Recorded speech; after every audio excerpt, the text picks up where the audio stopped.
पुरंदरपुर में एक ब्राह्मण रहते थे। उच्च वशिष्ठ कुल में ब्राह्मण का जन्म हुआ। थे तो ब्राह्मण, शिखा सूत्र भी रखते थे, तिलक भी लगाते थे, लेकिन ब्राह्मणों जैसा स्वभाव नहीं था, केवल स्वरूप था। एक बात याद रखिएगा, जात पात पूछे नहीं कोऊ, हरि को भजे सो हरि को हो।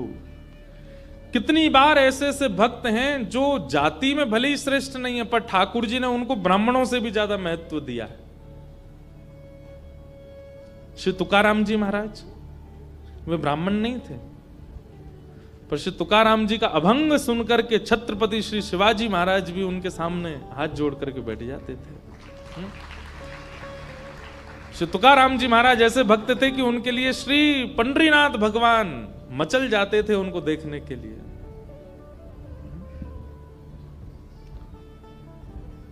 चोखो मेला पंढरपुर के पास भक्त हुए, उनका चरित्र मैंने कहा है। कैसे अद्भुत भक्त, श्रेष्ठ जाति के नहीं थे संसार के लिए, पर ठाकुर जी के लिए। ठाकुर जी आप किस वर्ण में जन्मे हो इससे ठाकुर जी को ज्यादा फर्क नहीं पड़ता, पर जहां भी जन्मे हो आपका स्वभाव कैसा है वो ठाकुर जी देखते हैं। आपका व्यवहार कैसा, आपकी विचारधारा कैसी। तो ये उन भक्तों के लिए जिनका स्वभाव अच्छा नहीं है, जिनका व्यवहार अच्छा नहीं है, जिनके विचार अच्छे नहीं है, वो भक्त बहुत ध्यान से सुनिएगा इस कथा को। तो पुणे के पास में एक गांव है पुरंदरपुर, वहां पर एक ब्राह्मण रहते थे। स्वरूप ब्राह्मणों का था पर स्वभाव वैश्यों का। वैश्य मतलब हमारे बनिया भाई लोग, उनके जैसा उनका व्यवहार था। कैसा?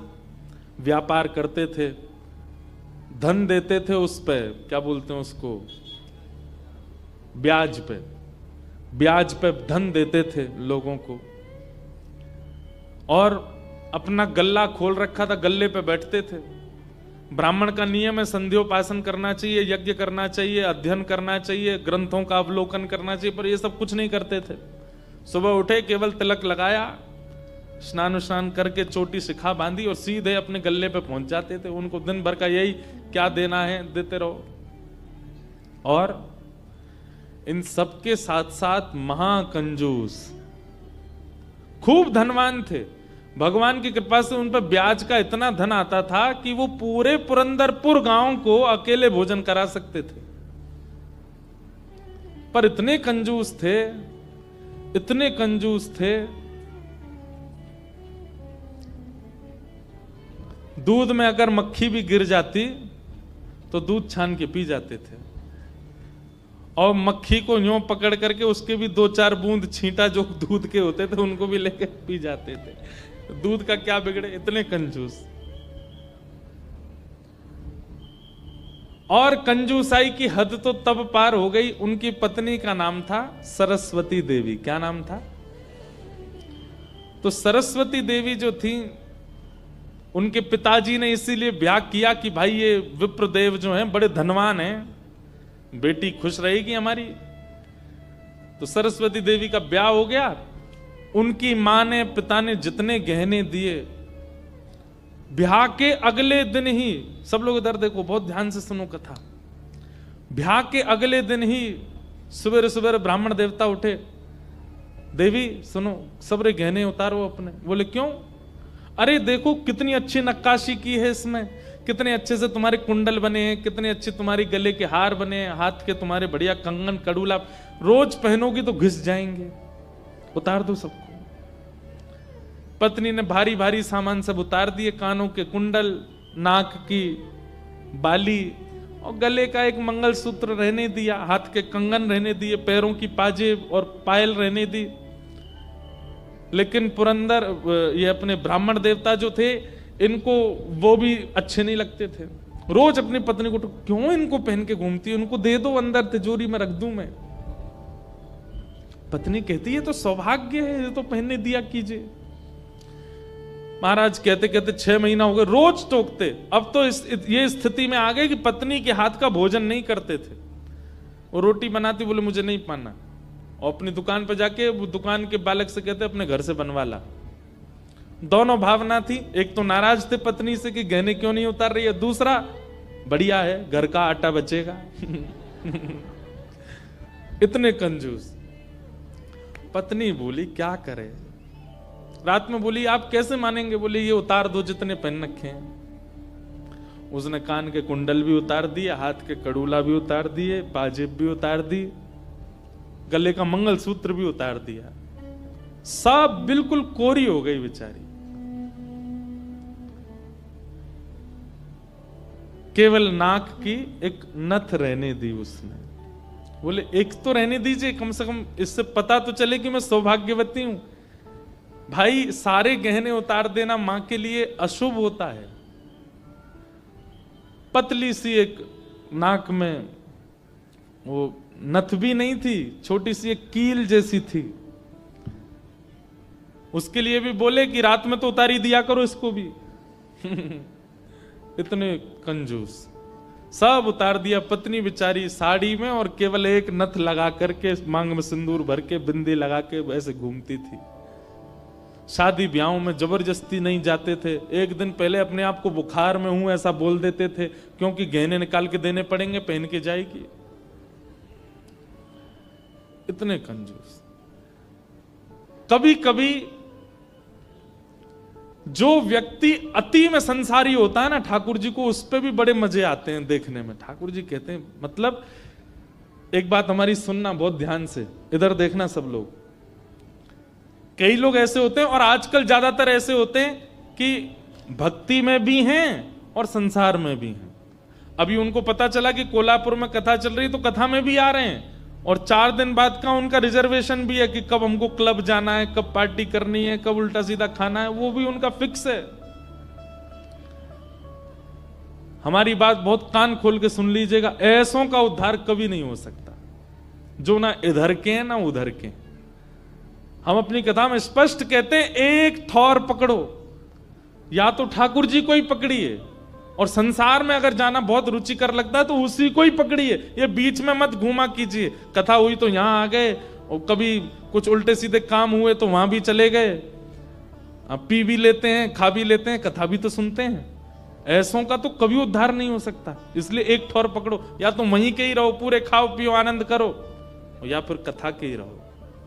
वैष्णव हो जाने का कम से कम इतना तो आप पालन कर सकते हैं कि जहां भगवत चर्चा नहीं है, जहां भगवदीय लोग नहीं है, जहां पर ऐसी व्यवस्था नहीं है, वहां से थोड़ा परहेज करो, वहां नहीं जाना है। आपको क्या पता कौन सी व्यवस्था, कौन सा भाव आपके चित्त को परिवर्तित कर दे। तो इसलिए हमारी प्रार्थना है, ये बीच के मत रहिए, इधर उधर घूमते रहते हैं। एक तरफ जाइए, एक तरफ पकड़िए। संसार अच्छा लगता है तो पूरे पूरे जाओ वहीं पे।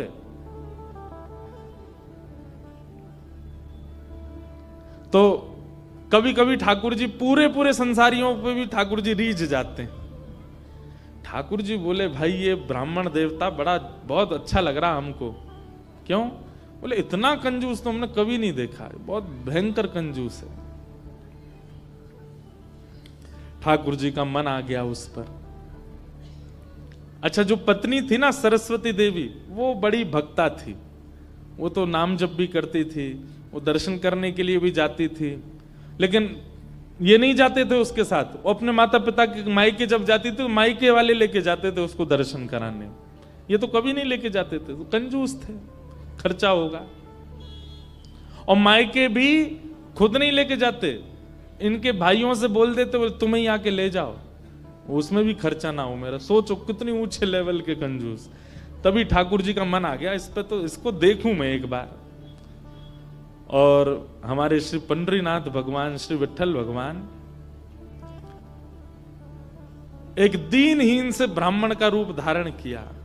फटी सी धोती पहनी, कुचैली मैली सी कुर्ता पहने, और पुराना काला सा जनेऊ धारण किया, और महाराज ऐसे तिलक सा लगा करके बिल्कुल दीनहीन, झुर्रियां पड़ रही मुखमंडल पर, और ऐसे हाथ जोड़ते भय इनके दुकान पर पहुंच गए। रूप रंग देख करके ही पहले तो ब्राह्मण देवता समझ गए, बोले अरे ये और आ गया, ये कुछ देना वेना तो है नहीं, मांगेगा। कहो तन पे नहीं लगता, चल दिए कलकत्ता, क्या करने आए हो?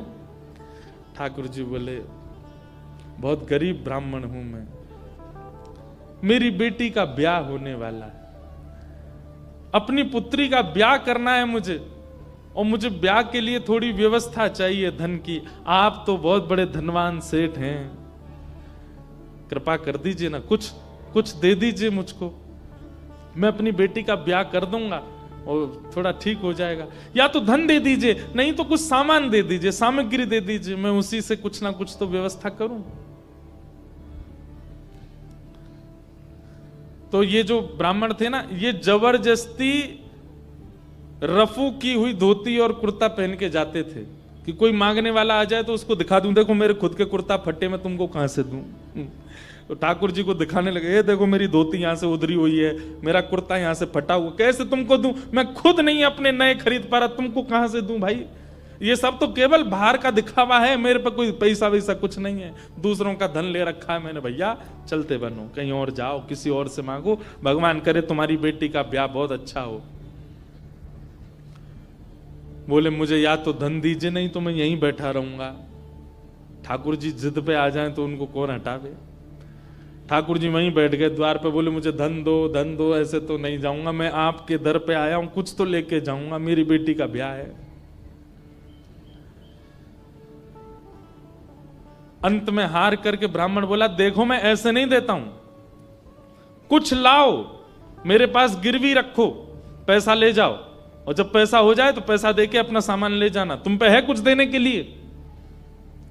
ठाकुर जी बोले मुझ पे तो कुछ भी नहीं है, मुझसे कुछ काम करा लीजिए दुकान में, मैं ये कर दूंगा, आपकी साफ सफाई कर दूंगा, इतना कर सकता हूं, उसके बदले कुछ दे। बोले उसकी जरूरत नहीं है, सब है नौकर चाकर मेरे पास, मैं तुम्हें बस इतना कह सकता हूं, कोई मूल्यवान सामग्री दो, पैसा ले जाओ, और जब पैसा हो जाए तो पैसा वापस दे के सामग्री ले जाना। मतलब इतना भी दान नहीं कर सकता मैं।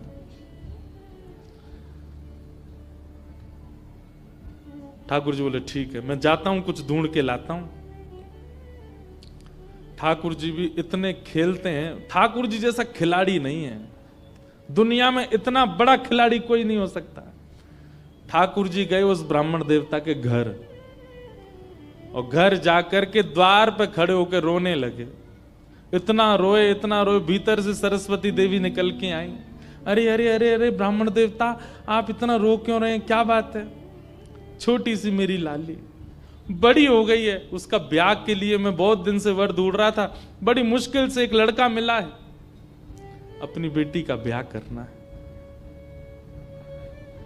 बहुत जगह ठोकरें खा के मांगा मैंने, मुझे किसी ने सहायता नहीं दी, अंत में तुम्हारे द्वार आया हूं, यहां भी नहीं मिला, बेटी को क्या मुंह दिखाऊंगा, यहीं प्राण त्याग दूंगा, जहर मेरी जेब में ही रखा है। सरस्वती देवी तो बेचारी बड़ी भावुक, भक्त का इस स्वभाव है कि वो दूसरे की पीड़ा देख ही नहीं पाएगा, तब समझो वो भक्त है। जो दूसरे की पीड़ा देख ले और देख करके भी बिल्कुल उसका मन घबराए ना, मन बिल्कुल नेत्र सजल ना हो, समझना उसमें भक्ति भाव उचित है नहीं।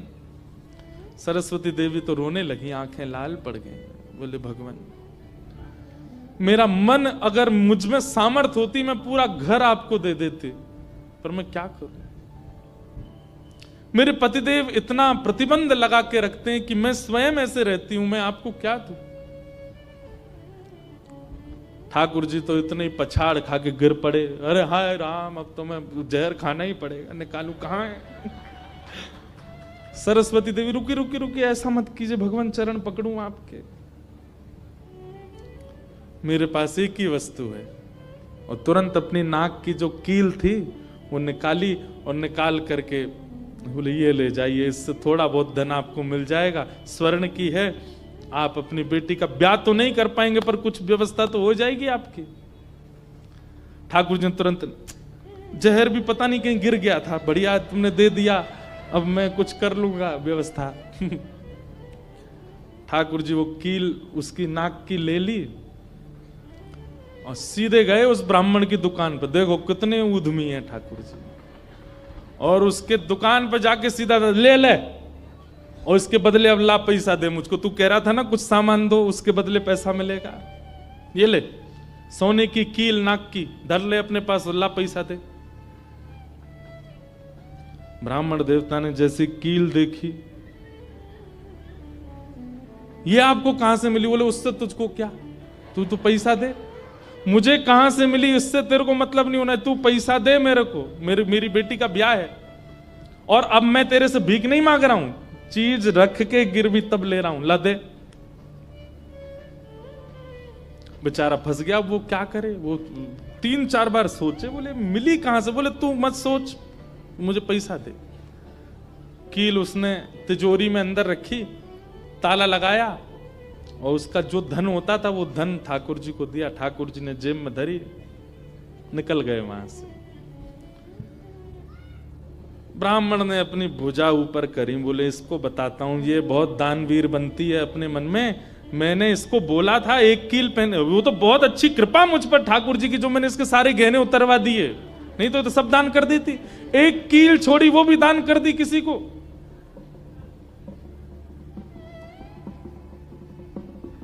पहुंच गए। अब यहां वो ब्राह्मण जा ही रहा था अपने घर, उससे पहले दुकान का जो मुनीम था वो बेचारा सरस्वती देवी को बहुत मानता था, कभी कभी सहायता कर देती होंगी उसकी। वो सेठ जी से, इनसे ब्राह्मण देवता से पहले ही दौड़ के गया और जाके बोला, मैया आज बचो आप। बोले क्यों, आपने कोई कील दी थी किसी को? बोले हाँ दी तो थी, एक ब्राह्मण के ब्याह के लिए दे दी थी। क्या हो गया?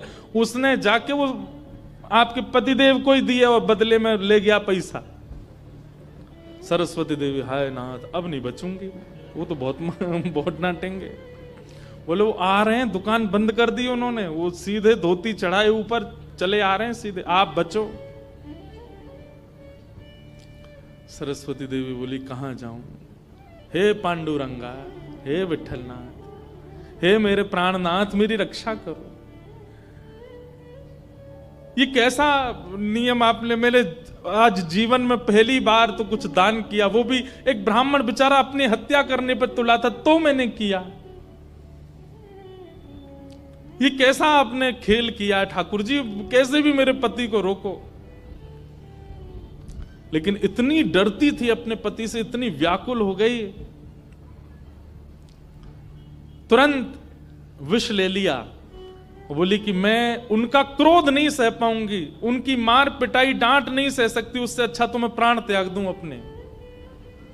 और श्री पांडुरंग भगवान विठल की सामने सुंदर चित्रपट था, उसी के सामने नेत्र सजल हैं, हाथ में विष का प्याला लेकर के, और बस देखती जा रही है। बोले नाथ मैंने किसी और उद्देश्य से नहीं किया, केवल एक ब्राह्मण की पुत्री का ब्याह हो जाए इसलिए किया, मेरे पति मुझे छोड़ेंगे नहीं, इससे अच्छा मैं प्राण ही त्याग रही हूं। मुझे पता है शास्त्रों में प्राण आत्महत्या करना जघन्य अपराध है, पर मेरे पास और कोई उपचार नहीं है। और जैसे ही अपने मुख से लगा करके विषपान करने लगी, इतने में ही ऊपर से वो नाक की कील आकर के उसके पात्र में ही गिरी।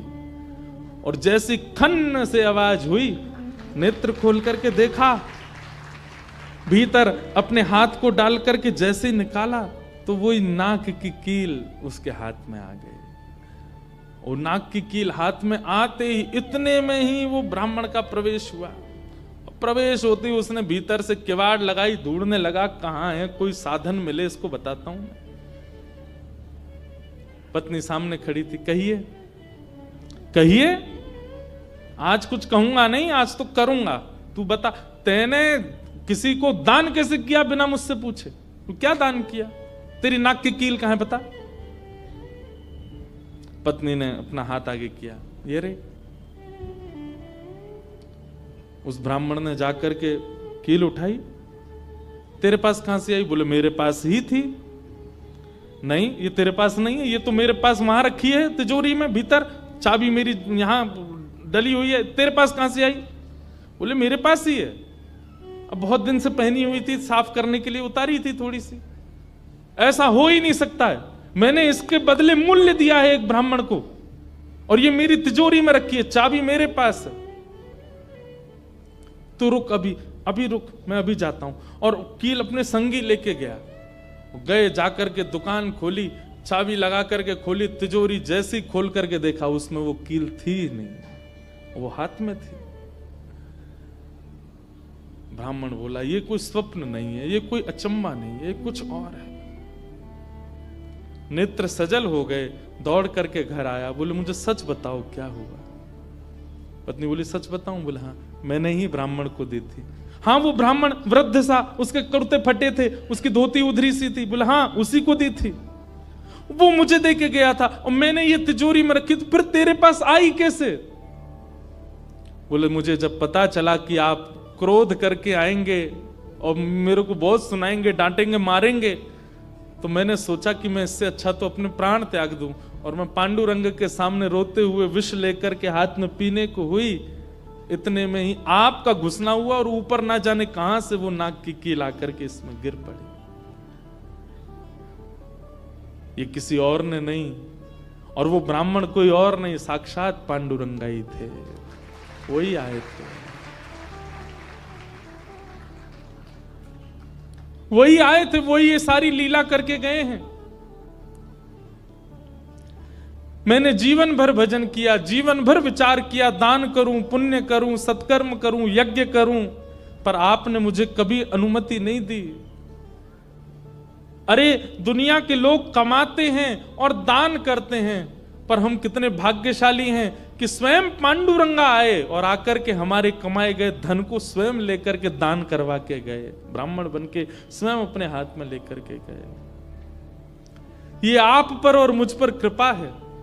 उसी समय ब्राह्मण ने मन में सोचा, मैंने जीवन में एक कार्य भी अच्छा नहीं किया, मैंने जीवन में एक कृत्य भी ऐसा नहीं किया जिससे ठाकुर जी मुझसे प्रसन्न हो, लेकिन मैं इतना अधम, इतना पापी, इतना दुष्ट, इतना अयोग्य, फिर भी मुझे ठाकुर जी ने इस योग्य समझा। और योग्य क्या समझा? मेरी दुकान पर आकर के ठाकुर जी याचना कर रहे थे कि मैं कुछ दे दूं। मैं कितना बड़ा दुर्भाग्यशाली कि ठाकुर जी मेरे द्वार पर आए और मैंने कुछ नहीं दिया उनको, उनसे हट किया, उनसे कहा कि कुछ लेके आओ तभी तुमको दूंगा। मेरी वजह से ठाकुर जी को श्रम सहना पड़ा। कितने कृपालु हैं बंधुओं ठाकुर जी, आपके अवगुण नहीं देखते। मैं एक बात कथा में कहा करता हूं कि मानव में और परमात्मा में अंतर क्या है। मानव वो जो सब अत्यंत गुणवान में भी अवगुण देखता है, और ठाकुर जी कौन? जो अत्यंत अवगुणी में भी एक गुण देख लेते हैं, इसमें ये गुण है। हम आप कैसे हैं? हमारे सामने 100 प्रशंसा कर दी जाए एक व्यक्ति की, और वो व्यक्ति हमारे सामने आ जाए तो हम उससे 5 मिनट मिलने के बाद जब वापस जाएंगे तो वो कहेगा बताओ कैसा था, अच्छा था ना लड़का, मैंने उसके बारे में तुमको बताया था, अच्छा ठीक था, लेकिन उसमें भी ये कमी थी। हम कमी बहुत जल्दी ढूंढ लेते हैं। और ठाकुर जी अत्यंत अयोग्य, अत्यंत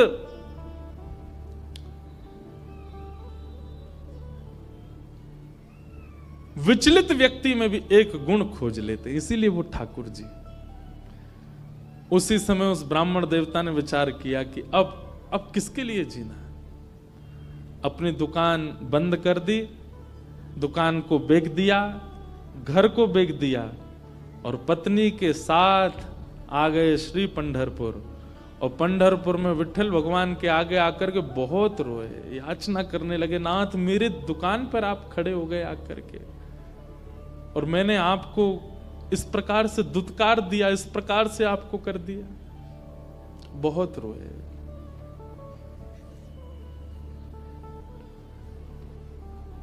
आहा,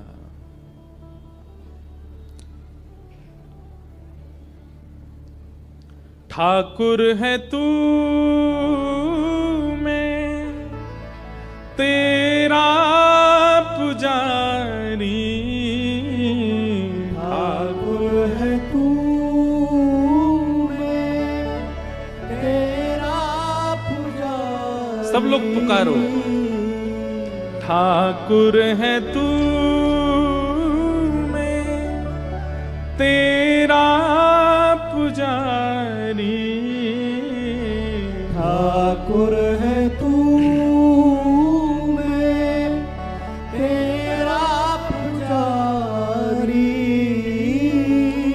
तेरा खेल हूं मैं, तू मेरा खिलाड़ी। तेरा खेल हूँ मैं, तू मेरा खिलाड़ी। हे नाथ, ये तो उल्टा हो गया। आप खिलाड़ी हैं और मैं खेल हूं। आपको मुझसे खेलना चाहिए, पर मेरे द्वार पर आकर के आप मांगते रहे और मैं मना करता रहा। मैंने गलत किया ना। और तब से उन्होंने पंढरपुर निवास कर दिया। सब छोड़ करके केवल पांडुरंग भगवान के सामने बैठ के कीर्तन गाते। उन्हीं का नाम फिर हो गया भक्त पुरंदर। बोलो भक्तराज पुरंदर की। इसीलिए कहते पुरंदराचा विठ्ठल, क्योंकि पुरंदरपुर के रहने वाले थे, इसलिए उनका नाम पुरंदर हुआ। और ठाकुर जी के आगे गा रहे हैं, मेरा नाथ तू है, मेरा नाथ तू है, नहीं मैं अकेला, मेरे साथ तू है। ओ मेरा नाथ तू है, मेरा नाथ तू है, नहीं मैं अकेला, मेरे साथ तू है। मेरा नाथ तू है, मेरा नाथ तू है, नहीं मैं अकेला, मेरे साथ तू है। मेरा नाथ तू है, मेरा नाथ तू है, नहीं मैं अकेला, मेरे साथ तू है, मेरा नाथ तू। श्री राधा रमण लाल की। हो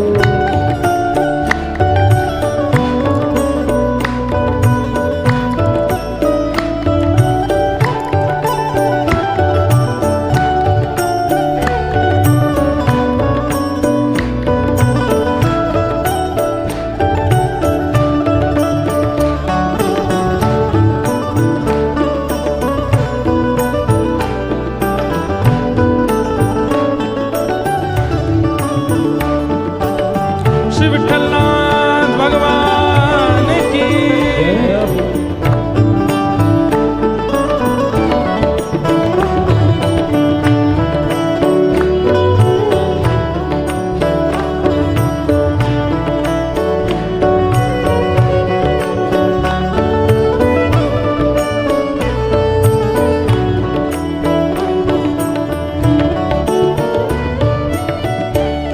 चला जा रहा हूँ मैं राह पे तुम्हारे, चला जा रहा हूँ मैं राह पे तुम्हारे, चला जा रहा हूँ मैं राह पे तुम्हारे, चला जा रहा हूँ मैं राह पे तुम्हारे,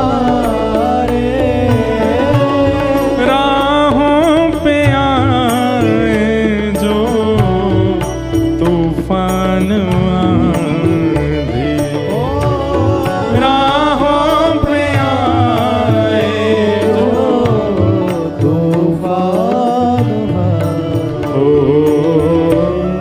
थाम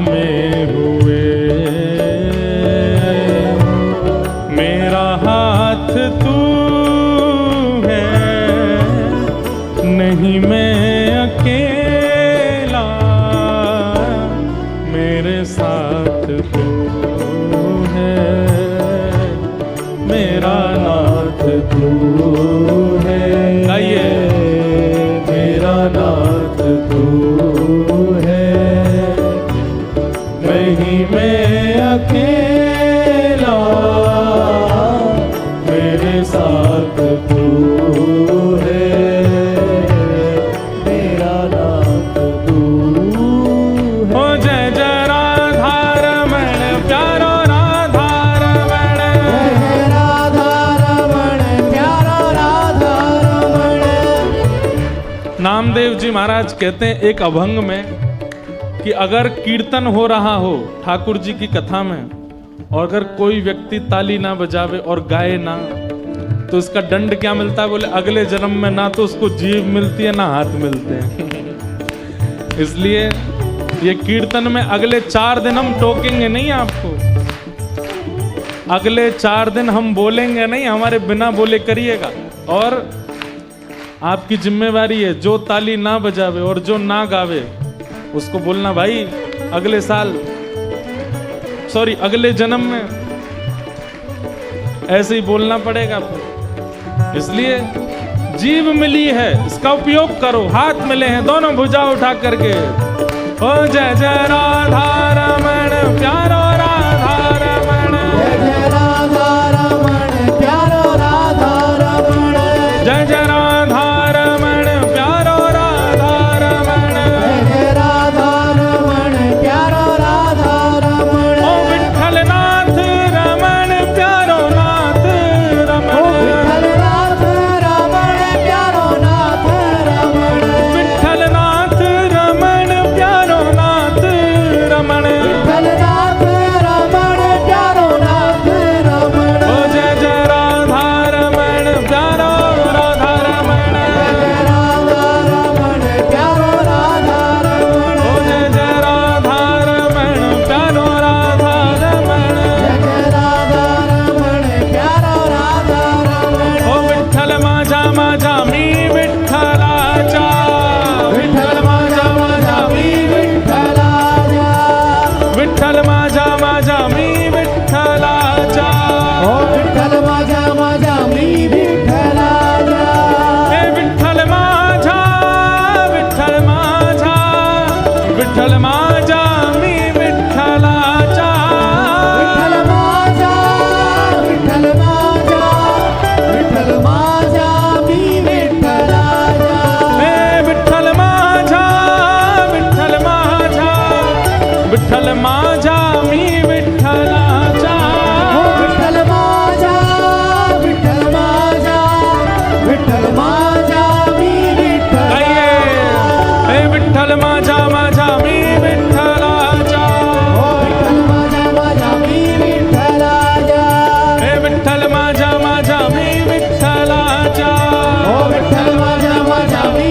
विठ्ठलाचा, ओ विठ्ठल माझा माझा मी विठ्ठलाचा, ओ विठ्ठल माझा माझा मी विठ्ठलाचा, हा विठ्ठल माझा माझा मी विठ्ठलाचा, ओ विठ्ठल माझा माझा मी विठ्ठलाचा, हे विठ्ठल माझा माझा मी विठ्ठलाचा, विठ्ठल माझा माझा मी विठ्ठलाचा, विठ्ठल माझा माझा मी विठ्ठलाचा।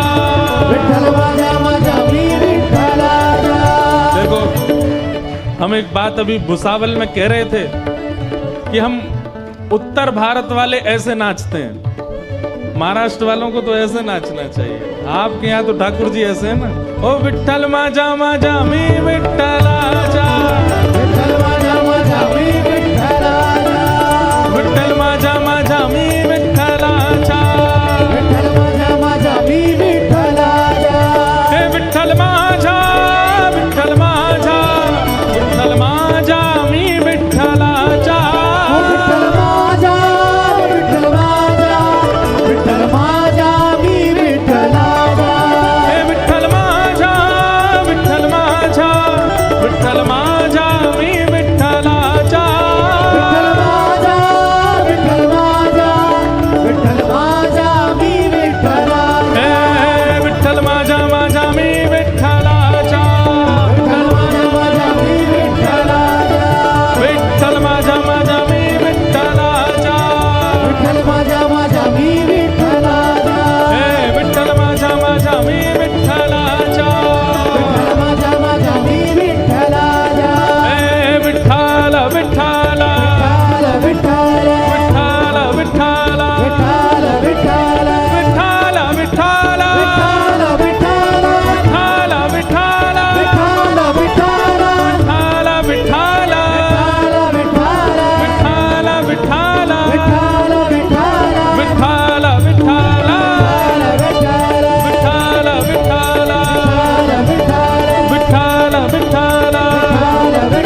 पंढरीनाथ भगवान की।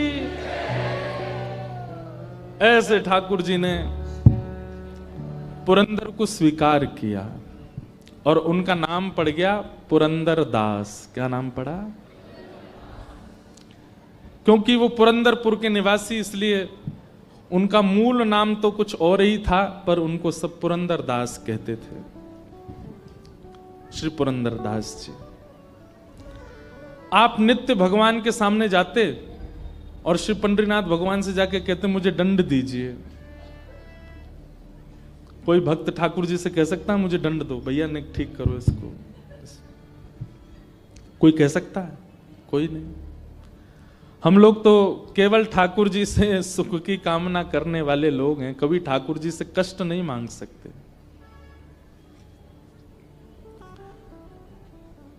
रोज ठाकुर जी से जाके कहते कि नाथ मुझे कुछ पीड़ा दीजिए, मुझे कोई कष्ट दीजिए।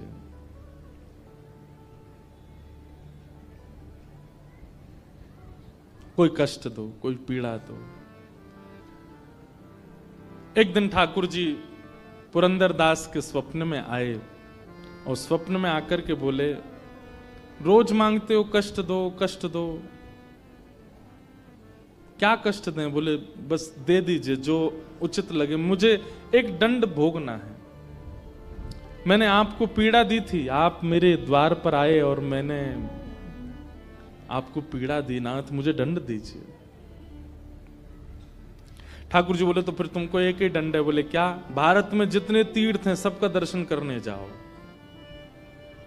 और सब जगह जाकर के जैसे हमारे सामने पद गाते हो वैसे सारे ठाकुरों के पद बना बना करके गाओ, सबको सुना के आओ। तो श्री पुरंदर दास जी अपनी पत्नी सहित भारत भ्रमण पर निकले। जितने तीर्थ हैं भारत के सब जगह गए, सब जगह दर्शन करके आए।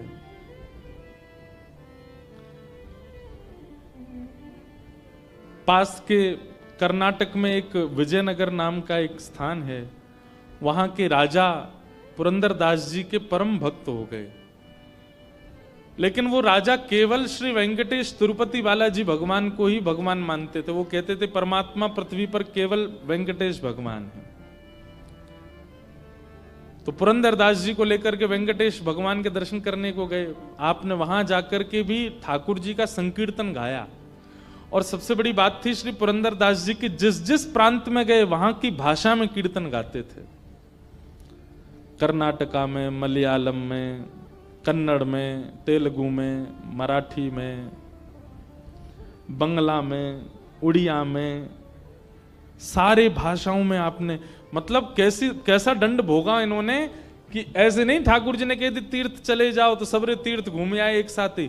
उस तीर्थ में जाते, वहां तीर्थ में जाके वहां की जो भाषा है उस भाषा को सीखते और फिर उस भाषा को सीख के वहां की भाषा में एक पद बनाते, पद ठाकुर जी को निवेदित करके तब अगले तीर्थ में जाते। ऐसे श्री पुरंदर दास जी ने अपने दंड को स्वीकार किया। कितनी बड़ी बात है। हमारे यहां कैसा होता है, समझ में आए बात तो ताली बजाओ, नहीं तो सुन लो। हमारे यहां कैसा होता है कि हमें अगर माता पिता दंड देते हैं हम उसमें भी ये सोचते हैं कि इसमें और क्या छूट मिल सकती है हमें। बच्चों को कई बार स्कूल में पनिशमेंट मिलता है, चलो हाथ खड़े करके बाहर चले जाओ।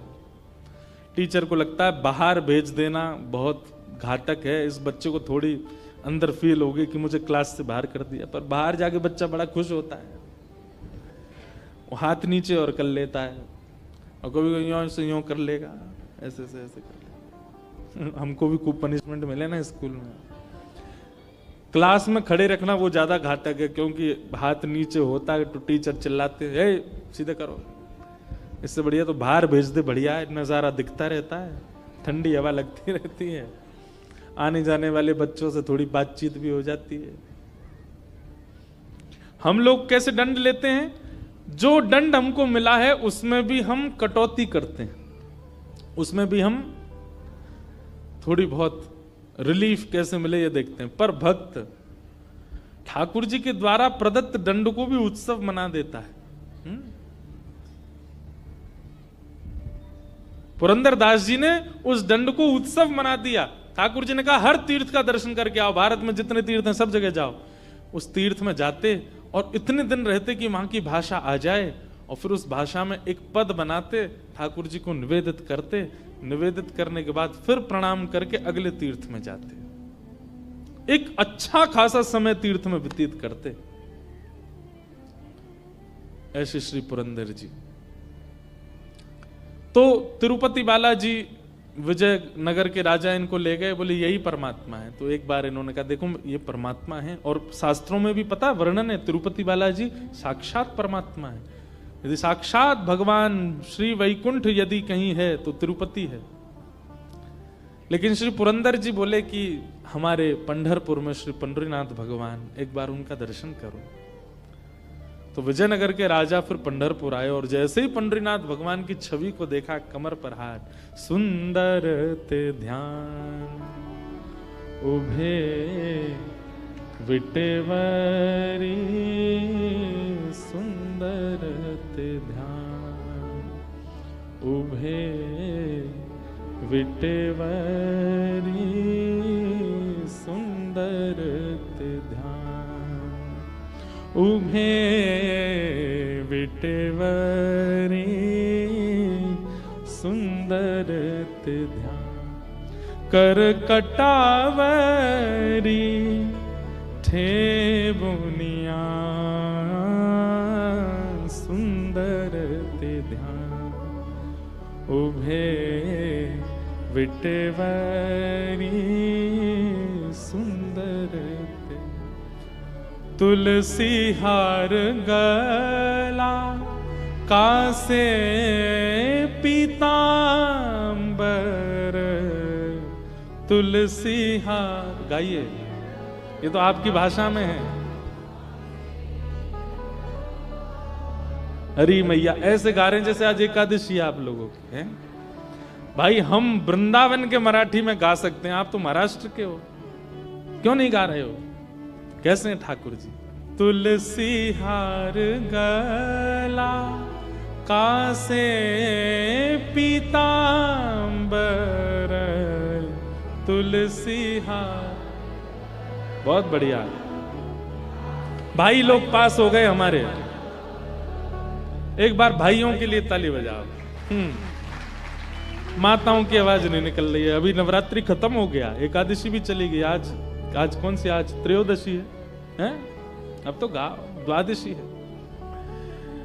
आवड़े निरंतर आवड़े तेची रूप, सुंदर ते ध्यान उभे विटेवरी, सुंदर ते ध्यान हे उभे विटेवरी, सुंदर ते ध्यान। मकर कुंडले तलपति श्रवणे, मकर कुंडले तलपति, कंठी कौस्तुभ, कंठी कौस्तुभ मणि विराजित, सुंदर ते ध्यान उभे विटेवरी, सुंदर। तुका मणे माझे हेची सर्व सुख, तुका मणे माझे हेची सर्व सुख, पाहिन श्रीमुख, पाहिन श्रीमुख आवणिने, सुंदर ते ध्यान उभे विटेवरी, सुंदर ते ध्यान। आपको बताऊं, हम तो अपना काम पूरा कर रहे हैं। जैसे पुरंदर जिस नगर के ठाकुर जी के दर्शन करने जाते हैं, उसी प्रांत की भाषा में कीर्तन कर देते हैं। हम जगन्नाथपुरी जाते हैं तो हम उड़िया में कीर्तन सुनाए आते ठाकुर जी को। महाराष्ट्र आए तो अब यहाँ मराठी में गा देंगे। अभी हम गुजरात जा रहे हैं, यहाँ से कथा करें, वहां गुजराती में गाएंगे। हम तो पुरंदर दास की तरह अपनी लीला कर रहे हैं पूरी। आप सोचो, महाराष्ट्र में रह के मराठी नहीं गा रहे हो, लेकिन आप सब जब गा रहे थे ना, एक एक रोआ खड़ा हो रहा था। गाया कीजिए। देखो, दुनिया के लिए नहीं गाना है, दुनिया के लिए नहीं नाचना है, दुनिया के लिए ना रोना है, दुनिया के लिए ना चलना है, दुनिया के लिए ना सजना है, ना संवरना है। ये सारे गुण केवल ठाकुर जी के लिए करना। गाना भी उन्हीं के लिए, नाचना भी उन्हीं के लिए, हंसना भी उन्हीं के लिए, हंसाना भी उन्हीं के लिए, सजना भी उन्हीं के लिए, सब कुछ उन्हीं के लिए करो। यही भक्त का स्वरूप होता है। विजयनगर के राजा ने जैसे ही पंडरीनाथ भगवान का दर्शन किया, आहा, वो तो मोहित हो गया। वो कहते हैं फिर लीला हुई, ठाकुर जी फिर कुछ दिन विजयनगर में विराजे उस राजा के सुख के लिए। कथा है और गुरुजनों से सुन के फिर सुनाऊंगा उसको। तो पुरंदर दास सारे नगरों में जाते और सब प्रांतों में, तीर्थों में जाकर के वहां के ठाकुर जी का कीर्तन गा करके उनको आनंदित कर देते। अब ऐसा होने लगा कि पुरंदर दास जैसे ही प्रवेश करते थे मंदिर में सुगंधी तो रहती ही है, लेकिन पुरंदर दास के आते ही अद्भुत सुगंधी वातावरण इतना सुगंधित हो जाता और श्री ठाकुर जी ऐसे चमकने लग जाते जैसे कोई मणि चमक रही हो। अब तो ये होने लगा कि लोग बाग समझ जाते थे, जैसे ही सुगंधी आती ठाकुर जी चमकते तो सब पीछे देखते, जरूर पुरंदर दास आया होगा। उसको देखने के लिए ठाकुर जी लालायित रहते थे। ये वही हैं 1 रुपया 1 कील के पीछे वो कर दिया था। ठाकुर जी को जिस पर कृपा करनी होती है, वो कितना भी अधम हो, अधम को भी अपना परम भक्त बना लेते हैं। बस कृपा होनी चाहिए। अब इसमें एक बात आएगी तो आप लोग कहीं ये सोचने लग जाओ हम भी कंजूस हो जाएं, हम पे भी हो जाए कृपा। आपने कथा सुन ली, अब नहीं होगा ये काम। नहीं सुनी होती और आप कंजूस स्वाभाविक होते तो कुछ होता भी। अब सुनकर के अगर दोष उत्पन्न करने जाओगे तो मार और पड़ेगी ठाकुर जी से, नहीं होगी कृपा। तो कहीं इससे आप प्रेरित मत हो जाना कि पुरंदर दास पर भी तो कितनी कृपा। दूसरी बात, पुरंदर दास भले कंजूस था, पर उनकी धर्म पत्नी, वो तो भक्त थी ना, उसकी कृपा से उसको ठाकुर जी मिल गए। भाई देखो, पाणी ग्रहण संस्कार ब्याह होता है ना, वो पत्नी का नाम पाप पत्नी नहीं है, भोग पत्नी नहीं, उसका नाम ही है धर्म पत्नी। वो जो भी धर्म करेगी, अगर चाहेगी तो आपका कल्याण होगा उससे। इसलिए भैया रोज हाथ जोड़ा करो इनके आगे, थोड़ा बहुत हमको भी दे देना अपना पुण्य। वैसे पत्नियां अपने लिए करती नहीं है, वो करती अपने पति बच्चों के लिए, वो अपने लिए करती कहां है। दुनिया में जितने भी पुरुष सर्वश्रेष्ठ हो रहे हैं वो सब अपनी पत्नी की कृपा से ही हो रहे हैं। और इसका प्रमाण लक्ष्मी जी इन्हीं की कृपा से ये इतने पूज रहे हैं पूरी दुनिया में। पत्नी का बहुत बड़ा रोल होता है पति को कुछ बनाने में। तो अब पुरंदर दास की बड़ी ख्याति हो गई पूरे पंढरपुर में। या तो भीड़ पंडरीनाथ जी के दर्शन करने को होती है या पुरंदर के दर्शन करने को होती है। लोग उनका कीर्तन सुनने जाते थे, बैठते थे। वैष्णव को चाहिए, अगर बहुत मान सम्मान प्रतिष्ठा मिलने लग जाए तो प्रतिष्ठा देने वाले को रोक तो नहीं सकते, पर हाथ जोड़ करके उसी समय नेत्र बंद करके ध्यान करे कि हे नाथ, मैं इस लायक नहीं हूं, ये सब आपकी कृपा है, ये आपका ही है। ठाकुर जी बोले अब थोड़ी सी और परीक्षा ली जाए पुरंदर दास की। पहले तो इसको हमने अत्यंत कंजूस से अपना दास बना लिया, अब ये दास बन गया है, अब इसका मन कैसा, इसकी थोड़ी परीक्षा ली जाए। तो पंढरपुर में एक नृत्यांगना थी, एक नृत्य करने वाली, बहुत अच्छा नृत्य करती थी वो। उसका नृत्य देखने के लिए बड़े बड़े दूर से लोग और कुछ मनचले लोग ही जाते हैं देखने के लिए। लेकिन वो थी तो नृत्यांगना, अपना जीवन यापन करने के लिए नृत्य करती थी, पर श्री पंडरीनाथ भगवान से बहुत प्रेम करती थी, भक्त थी। लेकिन मजबूरी में उसको ऐसा करना पड़ता था क्योंकि घर चलाना है। ऐसी थी कि उसके मन में ये भावना आती थी, वो जब लोगों को सामने देखती थी और जब उसकी वाहवाही करते थे ना लोग, हा क्या नाचती हो तुम, क्या बढ़िया, लोग उस पर धन लुटाते थे, तो वो उस समय नेत्र बंद करके सोचती, कभी पंडरीनाथ मेरे सामने ऐसे बैठे हों और मैं उनको नृत्य करके रिझाऊं, उनके सामने नाचूं, कभी मेरे नाथ मेरे नृत्य देखने के लिए आवे। और वो रोज पंढरपुर जाती, पंडरीनाथ विठल भगवान का दर्शन करके उनसे यही प्रार्थना की कि कभी आप मेरा नृत्य देखने आओ। वैसे है वो पवित्र नृत्य तो नहीं है, लेकिन नाथ मेरा भाव बहुत पवित्र है, कभी मेरे नृत्य में आप पधारो।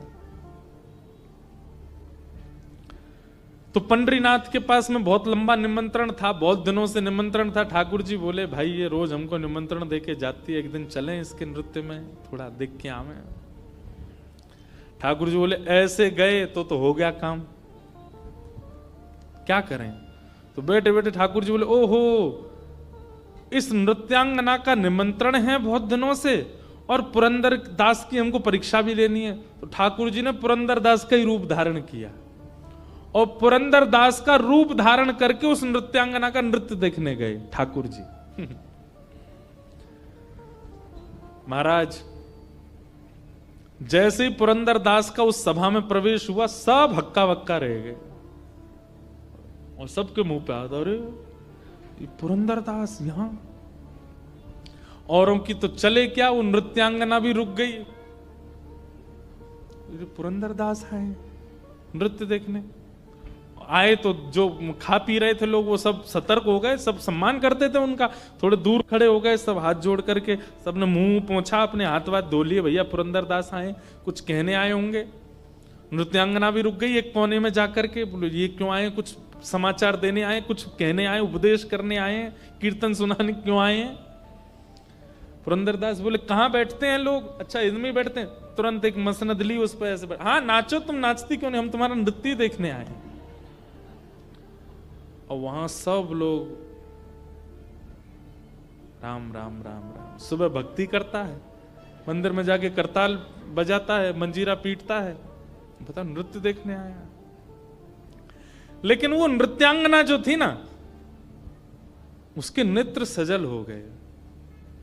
बोले, हरि तो नहीं आए लेकिन हरिजन आए हैं, ये जरूर मेरे पंडरीनाथ ने भेजे होंगे। एक बात कहें भैया, हरि यदि प्रसन्न हो गए तो हरि प्रसन्न हो तो वैकुंठ देत। हरि अगर प्रसन्न होंगे तो वैकुंठ देंगे, लेकिन हरिजन यदि प्रसन्न हो गए तो वो तो हरि को ही दे देंगे आपको।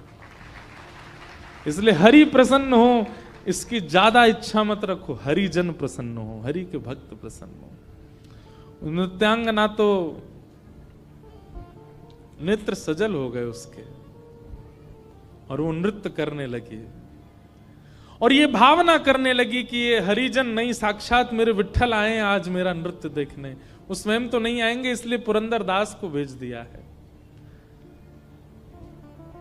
भावना बहुत ऊंची चीज है बंधुओं, आज इसी भाव से कथा का प्रारंभ किया, तो भावना करना प्रारंभ कीजिए। और नृत्यांगना ने ऐसा नृत्य किया, बहुत सुव्यवस्थित किया, उसमें कुछ किसी भी प्रकार का ओछापन नहीं था नृत्य में, बहुत अच्छा नृत्य किया। और नृत्य करके जब नृत्य में द्रुत गति उसने पकड़ी, पुरंदर दास तो ताली बजाने लगे, पुरंदर दास भी नृत्य करने लगे, और संग वाले कहे राम राम राम। ये तो क्या जमाना आ गया, कलयुग, घोर कलयुग आ गया है। लोग बाग तो चिढ़ने वाले तो सबके होते हैं भाई, किसी जिसका सम्मान बहुत होता है ना, जिसके बहुत प्रेम करने वाले होते हैं, उससे प्रेम करने वालों से ज्यादा चिढ़ने वाले होते हैं। अब तो वही सब जो पहले से वहां बैठे थे वो दौड़ दौड़ करके गए और नगर के लोगों को निमंत्रण, आओ आओ आओ दिखाएं, तुमको दिखाएं, देखो वहां नृत्यांगना का नृत्य देखने कौन आया। और वहां लोग पहले तो अरे नहीं ऐसी जगह हम नहीं जाएंगे, अरे तुम नहीं जाओगे, तुम जिसका सत्संग सुनते हो वो पुरंदर दास बैठा है वहां पे, चलो देखो। सब जाकर के देखें पुरंदर दास को, तो अरे राम ये बैठे यहां पर नृत्य देख रहे हैं। पूरे नगर में हवा की तरह बात फैल गई। कथा के बड़े बड़े पोस्टर लगा दो तो भी आदमी 8:30 के बाद ही आएगा। और कहीं ऐसे कृत्य चलते हो, कहीं तमाशा चल रहा हो, कहीं पर उल्टे सीधे कृत्य चल रहे हो, बिना निमंत्रण के लोग पहुंच जाते हैं, बिना पोस्टर के लोग पहुंच जाते हैं। जगह नहीं बचती महाराज, तिल नहीं रखा जाएगा वहां पे, और अड़मड़ के लोग पहुंचते हैं। और बुरा नहीं मानिएगा, माताओं की संख्या सत्संग में ज्यादा, भाइयों की संख्या ऐसी जगह पे ज्यादा होती है, सबसे ज्यादा वहीं पहुंचेंगे। दुर्भाग्य। एक पद मुझे याद तो आ रहा है पर अभी नहीं गाऊंगा, थोड़ी देर में सुनाता हूं। कबीरदास जी का पद मुझे याद दिला देना, कबीरदास जी का पद गाना है, गाऊंगा। तो सब लोग देखने लगे। पुरंदरदास जी बोले वाह वाह वाह वाह, आनंद आ गया, क्या नृत्य किया तुमने, मैं कुछ देना चाहता हूं, कुछ है नहीं मेरे पास, क्या करूं। तो अपना सोने का कड़ूला उतार करके और उसको दे दिया, लो तुम्हारा, और दे करके चले गए। लोग बाग क्या कहें, अरे राम कितना गलत हुआ। लेकिन वो कड़ूला पुरंदरदास का नहीं था, श्री विट्ठल भगवान का था।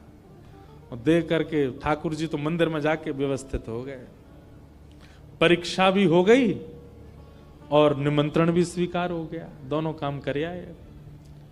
ठाकुर जी के चक्कर में पड़ मत जाना, किसी दिन बहुत खेलते हैं, इन जैसा खेल कोई नहीं खेलेगा। प्रार्थना तो करना कि एक बार तो खेल के दिखाओ, ठाकुर जी कैसे ऐसा खेलेंगे महाराज। विराट कोहली वगैरह एक तरफ, ठाकुर जी की बैटिंग के आगे सब पीछे हैं, ऐसा खेलते हैं। अब स्वयं जाकर के रुक्मणी जी से बोले आहा अब बढ़िया नींद आएगी हमको। क्यों? बोले बहुत दिन से बुला रही थी, उसके यहाँ भी हुआ है, वो पुरंदर दास के हमको मन की स्थिति पहचाननी है, वो काम भी कर आए। रुक्मणी जी बोले ऐसा क्या किया? बोले रोहन दो, सूर्योदय होते ही पता चलेगा। दूसरे दिन सूर्योदय हुआ। अब क्या था कि लोग बाग बातें तो बना रहे थे पुरंदर दास की, लेकिन कोई कहीं बड़ी जगह से उछले तो इस पर थोड़ा रोष दिखाया जाए। उस समय फोन तो होते नहीं थे, किसी ने वीडियो बना के वायरल कर दी हो। अब सब आंखों से देखी जिनकी थी वो थी। सब प्रतीक्षा कर रहे हैं बात। आज पुरंदर दास जी अपने घर से निकले, जो प्रणाम करने वाले थे वो भी कह रहे थे पुरंदर दास बोले भाई रामकृष्ण हरि। तो पुरंदर दास बोले ऐसा क्या हो गया भाई, आज ये रामकृष्ण हरि भी नहीं बोल रहा कोई हमसे। लेकिन किसी ने कोई एक्शन नहीं लिया, सब बस उनको नजरअंदाज कर रहे थे। पुरंदर दास बोले होगी कोई बात। अब बात कहां से हुई कि मंदिर जैसे खुला, ठाकुर जी का श्रृंगार हुआ, एक हाथ का कड़ूला नहीं है ठाकुर जी का। पुजारियों ने सारी तिजोरियां देख ली, गर्भगृह पूरा छान मारा, कहीं भी ठाकुर जी का कड़ूला नहीं मिला। अब ये बात निकल के मंदिर से बाहर आई, पूरे नगर में हल्ला हो गया, भैया ठाकुर जी का कड़ूला खो गया है, चोर है कोई, नगर के सारी नाकाबंदी कर दो, बाहर कोई निकलने ना पाए। अगर चोर कहीं भाग गया होगा तो बाहर ढूंढेंगे, अगर अभी भी नगर में तो कहीं भागने ना पाए और सबकी तलाशी ली जाए। कड़ूला चोरी होने की खबर जैसे ही लोगों तक पहुंची तो जो लोग रात में नृत्य में थे वो सब मंदिर पहुंच गए। वैसे कभी मंदिर नहीं जाते थे, आज पहुंच गए, नहा धोकर के तिलक लगा के बाल वाल काट के। बोले ठाकुर जी का कड़ूला खोया? बोले हाँ। उसमें 2 शेर बने थे? बोले हाँ। उसमें कुछ ऐसा? बोले हाँ। अरे ये तो कल रात में पुरंदर दास पहन के घूम रहा था। बोले पुरंदर दास वो तो परम भक्त है भगवान। अरे भक्त, गली गली के आदमी से पूछ लो कैसा भक्त है वो, हमने अपनी आंखों से देखा कल उसको। पुजारियों के मन में विश्वास तो नहीं आ रहा था कि ऐसा कुछ होगा, पर जब हर एक व्यक्ति से पूछा गया तो सब ने कहा, बोले कि हमने अपनी आंखों से देखा।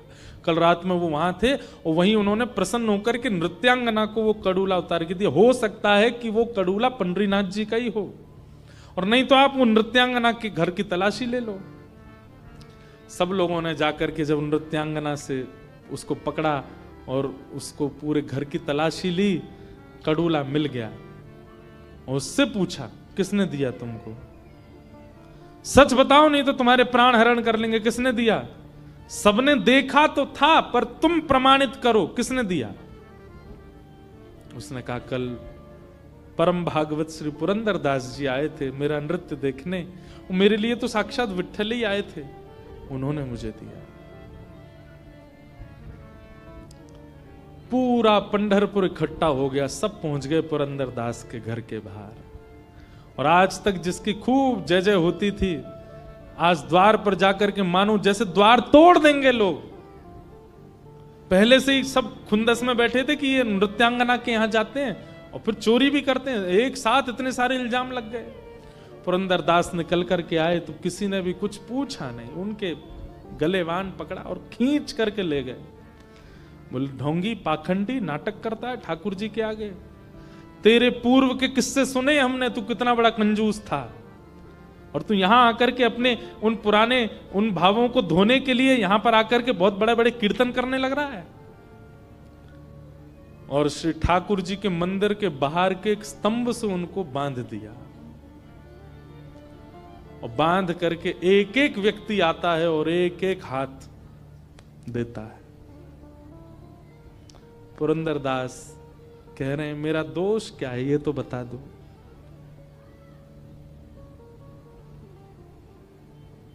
लोग कहते हैं, तू दोष पूछता है, तुझे नहीं पता तूने क्या किया, और मारो इसको।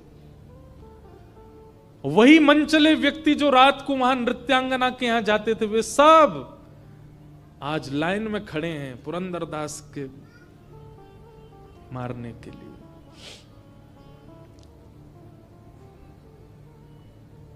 रुक्मणी जी बोली, विठोबा ये क्या हो रहा है?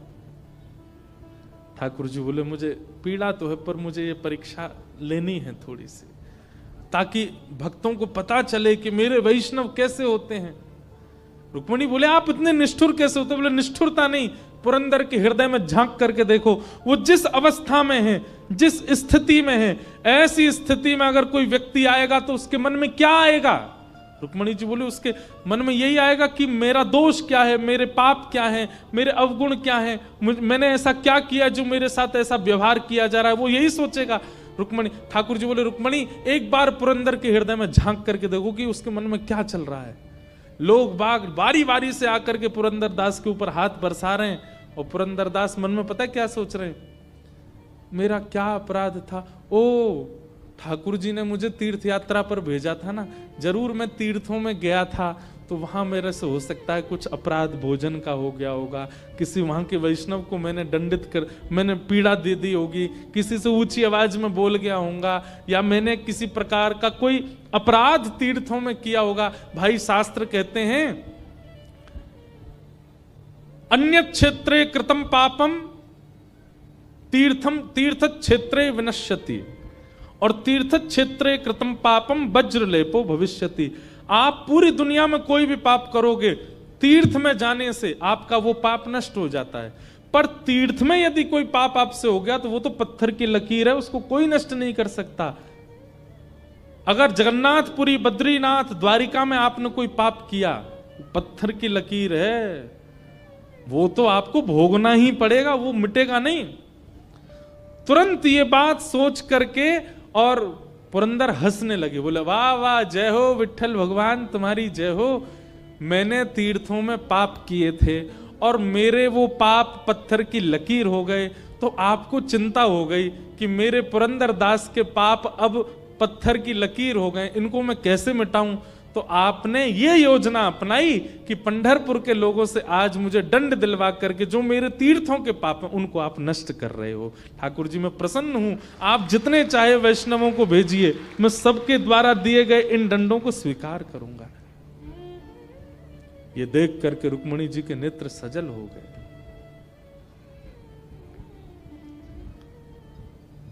सुनने में बहुत आसान लग रहा है बंधुओं, हमारी कोई गलती नहीं होती और हमारी मां यदि बोल देती है ये तू नहीं किया होगा, हम बरस जाते हैं उनके ऊपर। पत्नी की कोई गलती ना हो और पति कुछ कह दे तो पत्नी 4 दिन तक बात नहीं करती पति से। हम लोग एक गलत इल्जाम हम पर लग जाए उसके लिए हम संबंध तक तोड़ने को राजी होते हैं। भाई भाई को छोड़ने को तैयार होता है, पति पत्नी एक दूसरे का त्याग कर देते हैं, बच्चे माता पिता का त्याग कर देते हैं। लेकिन यहां पुरंदर दास को अपना दोष नहीं पता और ऐसी स्थिति में भी उन पर बरसाए जा रहे हैं सबके हाथ और वो खुद ही सोच रहे हैं मेरा दोष क्या होगा और खुद ही सोच रहे हैं कि ये मेरे साथ, मैं तो निवृत्त किया जा रहा हूं, मैंने जरूर दंड पाप किया होगा। विठ्ठल भगवान को चिंता होगी इसका पाप कैसे दूर हो, इसलिए इन सब से पिटवा के मेरा पाप दूर कर रहे हैं। वो तो अच्छा है, मैं पिट लेता हूं। ये श्री पुरंदर दास। जब रुक्मिणी जी ने देख लिया, पंडरीनाथ भगवान के आगे हाथ जोड़े, मैंने देख लिया नाथ, मैं आपसे प्रश्न करती रहती हूं कि ऐसा क्या है इन भक्तों में, इनका नाम गुणगान गाते हो आप, रात भर करताल बजा करके घुंघरू पहन करके नृत्य करते हो, ऐसा क्या करते हैं भक्त? केवल भोगी तो लगाते हैं, तिलक ही तो अर्पित करते हैं, आपको आके प्रणाम ही तो कर देते हैं, माला ही तो पहना देते हैं, और क्या करते हैं? आज आपने मुझे दिखा दिया कि भक्त कैसे होते हैं नाथ, अब रोकिए, मैं मुझसे देखा नहीं जा रहा है। और तभी मंदिर के गर्भगृह के भीतर से श्री पांडुरंग भगवान बोल पड़े, अरे पंढरपुर वासियों सावधान हो जाओ, तुम जिस पुरंदर को स्पर्श कर रहे हो, जिस पर तुम हाथ बरसा रहे हो, ये उसका अपराध नहीं है। रात्रि में उस नृत्यांगना का निमंत्रण स्वीकार करने मैं ही गया था, पर मैं अपने रूप में नहीं जा सकता था, इसलिए मैं पुरंदर दास का रूप धारण करके गया था, मैंने ही उसको अपना कड़ूला दिया था, उसको कुछ मत कहो। ये सुन करके सब लोग रोने लगे, सब दंडवत हो गए, पुरंदर दास जी को हृदय से लगाने लगे। जहां जहां उनको चोट आई थी सब पुजारी जन बैठ करके उनको मल्लम पट्टी करने लगे और सब श्री पंडरीनाथ भगवान के आगे नतमस्तक हो गए। जय हो विठ्ठल भगवान, आपकी जय हो। ऐसे हमारे ठाकुर जी तो जो करें सो करें, पर भक्त की स्थिति देखो। हम अपने आप को भक्त कहते हैं, मत कहा कीजिए भक्त, हम सहन करना जानते नहीं, हम लोग इस स्थिति में रह नहीं सकते, हम भक्त कहते हैं अपने आप को। ऐसे श्री पंडरीनाथ भगवान को हम बारंबार प्रणाम करते हैं।